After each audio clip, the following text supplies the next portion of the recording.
बोला था ना रोमन रेंस वापस आने वाले हैं और रैंडी ऑर्टन के रिटर्न का भी बताया था। वहीं आज हुए स्मैकडाउन को 25 इयर्स कंप्लीट। नमस्ते दोस्तों, कैसे हैं आप सब? आपके साथ है तोमर साहब और आप देख रहे हैं WWE फटाफट, जहां मिलेगी आपको रॉ और स्मैकडाउन की अपडेट्स फटाफट। So let's role in. सो आज नई स्मैकडाउन थी तो नए लोगों के साथ आई। मेरे को तो थोड़ा कार्टूनिश लगा, लेकिन आपको कैसा लगा कमेंट बॉक्स में बताइए। शो की शुरुआत करते हैं WWE के दामाद ट्रिपल एच। बोलते हैं 25 साल पहले मैंने और रॉक ने स्मैकडाउन की शुरुआत की थी और आज की शुरुआत होगी यहाँ पे केज मैच के साथ। तो सब लोग हो जाओ तैयार। उसके बाद फिर स्मैकडाउन का पायरो हिट होता है, जो कि बहुत टाइम बाद देखने को मिला। इस पायरो को देख के तो नॉस्टैल्जिया हो गया। उसके बाद केज नीचे होने लगता है और शो की टाइमिंग अब 2 घंटे हो गई है, जिसके अंदर आधा घंटा कमर्शियल फ्री रहेगा। तो रॉ और स्मैकडाउन के 2 घंटे का होने का फायदा तो काफी होगा। वही सोलो एंट्री लेते हैं विदाउट ब्लड लाइन के और उसके बाद कोडी रोड्स भी आ जाते हैं। कोडी रोड्स आज बहुत ही अच्छा इन रिंग वर्क दिखाते हैं। जब कोडी रोड्स केज के ऊपर से जंप करते हैं तो वो बता देते हैं कि वो ऐसे वैसे चैंपियन नहीं रहने वाले हैं, वो इक्वली ही रिस्क लेने वाले हैं जितना बाकी के रेसलर्स लेते हैं। यहाँ पे कोडी रोड्स क्लीन मैच जीत लेते हैं, लेकिन उसके बाद में ब्लड लाइन वहाँ पे आ जाती है और जेकब फाटू भी छज्जे पे पहुंच जाते हैं। लेकिन उसके बाद ओटीसी का रिटर्न होता है। आके सीधा गेट बंद कर लेते हैं कि सबको एक साथ निपटाऊंगा। टोंगा ब्रदर्स को तोड़ देते हैं, वहीं सोलो भाग के निकल जाते हैं। उसके बाद जेकब और रोमन का आई टू आई कॉन्टेक्ट तो होता है, लेकिन सोलो उनको भी लड़ने नहीं देते। फिर रोमन और कोडी साथ में बकचोद ब्लड लाइन से लड़ते हैं। ये देखने में बहुत स्ट्रेंज था।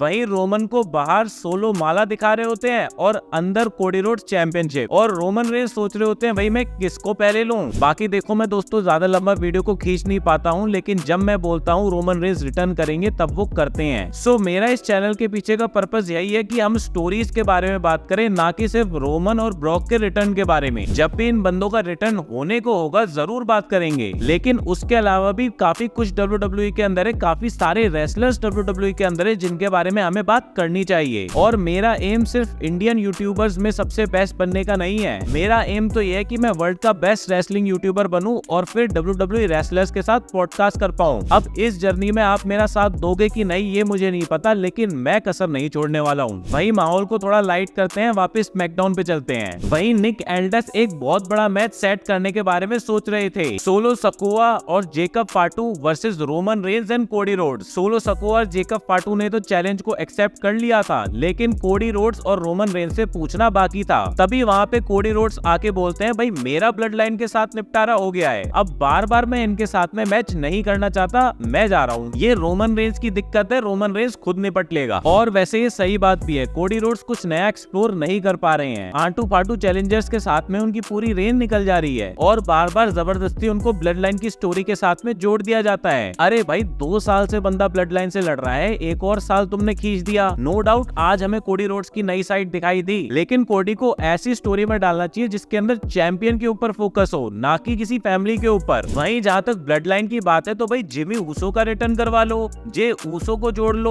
और इनका फैमिली ड्रामा इनकी फैमिली में रखो ना। वहीं Roman Reigns end of the SmackDown में आते हैं इस पूरी सिचुएशन को एड्रेस करने के लिए। बाकी जब वो आके उंगली खड़ी करते हैं तो अब तो पूरी जनता मानती है कि कौन है ओरिजिनल ट्राइबल चीफ। निक एल्डस रोमन को कुछ बोलते उससे पहले ही रोमन रेंस उनसे माइक ले लेते हैं। रोमन रेंस बोलते हैं देखो मैं आप लोगों को ज्यादा कंफ्यूज नहीं करूंगा, कुछ तो चेंज हुआ है WWE में, लेकिन मैं नहीं। और कॉन्ट्रैक्ट जाए भाड़ में, ये तो मेरा फैमिली मैटर है, उसके लिए मुझे कोई कोडी रोड्स की हेल्प की जरूरत नहीं है। और उला फाला मेरे पास हो या ना हो, मैं ही हूँ ओरिजिनल ट्राइबल चीफ। और मैं सिर्फ ओरिजिनल ट्राइबल चीफ नहीं, मैं ही ट्राइबल चीफ हूँ सिर्फ यहाँ। ये मेरी रिंग है और ये मेरी WWE है, सब कुछ यहाँ मेरा है। वहीं कोडी रोड्स क्यों आ जाते हैं मेरे को समझ नहीं आ रहा, क्यों घुस रहे हो स्टोरी लाइन में। कोडी रोड्स बोलते हैं तुम्हारी रिंग है, तुम्हारी WWE है। खैर थी, लेकिन रेसलमेनिया के बाद नहीं है। और फिर सोलो आ जाते हैं, पीछे से टोंगा ब्रदर्स रोमन और कोडी को पेलने लगते हैं, लेकिन रोमन और कोडी अपर हैंड ले लेते हैं। फिर रोमन रेंस भी कॉन्ट्रैक्ट साइन कर देते हैं और कोडी रोड्स भी साइन कर देते हैं और फिर बैड ब्लड में इन लोगों का मैच ऑफिशियल हो जाता है। वहीं दोस्तों देखिए कैसे 360 डिग्री पूरी स्टोरी बदल गई। कभी 2 दुश्मन थे वो दोस्त बन गए हैं और जो दोस्त थे वो दुश्मन बन गए हैं। वाह रे WWE, तुम्हारी तो बात ही गजब है। अब इतना कर ही दिया है तो कोडी रोड्स रियोट्स को हील टर्न भी करवा दें। बाकी स्मैकडाउन पे पाइपर नेवन का भी मैच होता है मिशन के साथ। मिशन मैच तो जीत जाती है, लेकिन उसके बाद पाइपर नेवन और चेल्सी ग्रीन उनको ट्रैश कैन से पीट के अपर हैंड ले लेती हैं। फिर ए टाउन डाउन अंडर का मैच होता है केविन ओवेंस और रिक्की के साथ में। जी हाँ दोस्तों, एक बिना बाल शेव किया हुआ रिक्की वहाँ पे आ जाता है, क्योंकि जो केविन ओवेंस का पार्टनर बनने वाला था वो किसी वजह से नहीं आ पाया था। बाकी जब उनको पता चलता है कि उनका पार्टनर आ गया है तो वो रिक्की को नक्की कर देते हैं टनर मार के।